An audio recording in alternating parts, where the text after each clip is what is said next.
welcome to another completely unplanned video from Ormskirk and District Family History Society. I'm Kate, the current chair, and this video has been put together by special request as a result of a Facebook inquiry. So we're going to see how it goes. This is our, actually specifically because this is our 30th video, I think, so there's a surprise. So, what are we going to talk about today?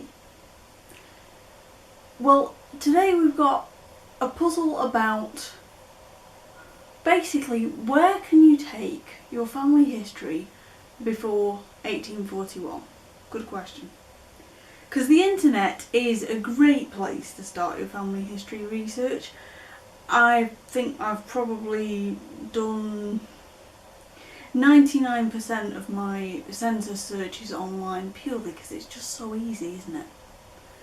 And frankly, having only ever worked on the censuses really online, I am in awe of anybody who ever managed to do it on microfilm. I don't know how they had the patience, but of course they did before the internet was here.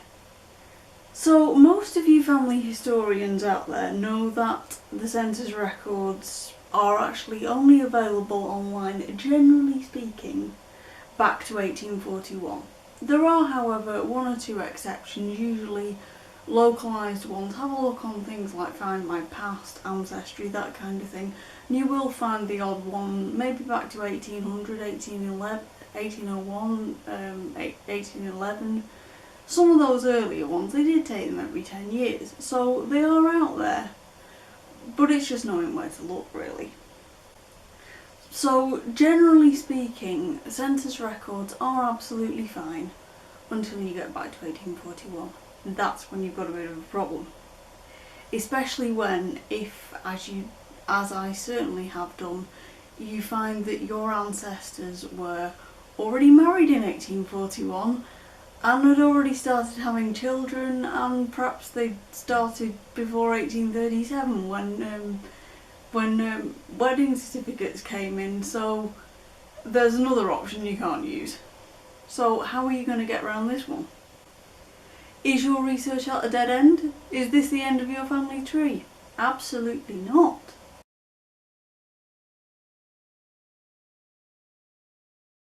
Lancashire Archives website is definitely a tool that if you're thinking of going to the archives, you can use very effectively for some background research. It is a fantastic website, I cannot praise it highly enough. It may not contain every name on every document that the archives have got, which frankly would be an awful lot of work. There are millions of documents there, and of course things have yet to be catalogued. They're still finding things, I think, so sometimes I think the staff can discover new things every day, so it really is an awful lot of work.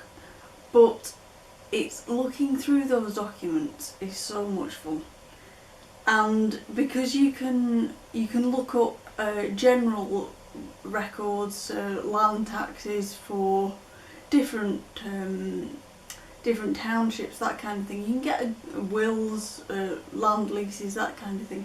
You can get a good idea before you start what kind of thing you're going to be looking at. So let us have a look, by way of an example, at this Timothy Manchester.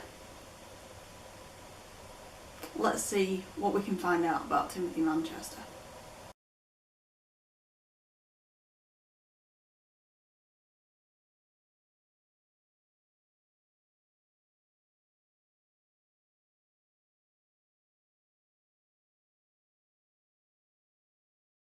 All of those items I mentioned there from the catalogue, all dated, they also all have reference numbers, so you can easily order them up when you get to the archives.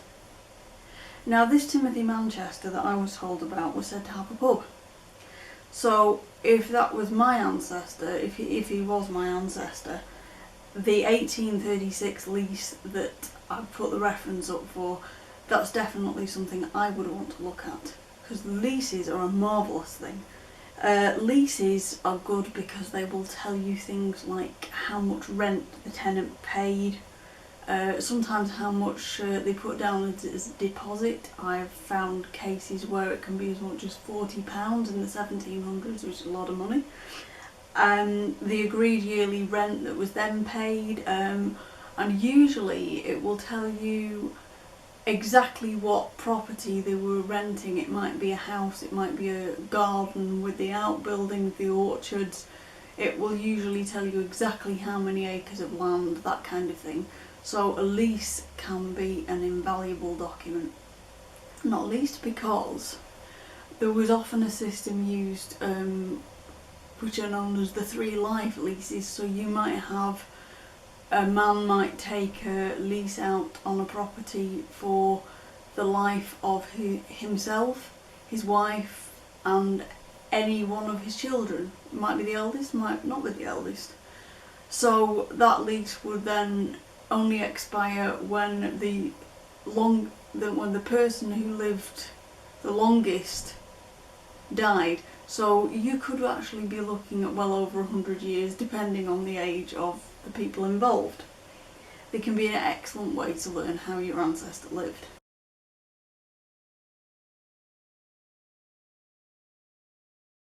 One thing, of course, you may already be aware of is that you've got to be creative sometimes with the way you're spelling names when you're looking for them in archive catalogues, that kind of thing, because people generally couldn't always spell, couldn't always read or write. If they got married, they might sign their name with a cross, so they hadn't got a clue whether the vicar or the parish clerk had written their name down and spelt it correctly or incorrectly. They possibly didn't know how to spell their name. So if you can't find exactly what you're looking for, think about the spelling. Sometimes say the words out loud and think about how that might be spelt if you weren't sure how to spell it. that simply. For just by way of an example, just to show you how creative you can be, I have recently come across a website about the Scarisbrick family, the Scarisbrick family being named after the village of Scarisbrick near Ormskirk, where I came across a list of something like 40 variants of one surname, 40 odd variants, because people really had very creative ways to spell when there was no standardised spelling. That's something that it can be really worth looking out for as well.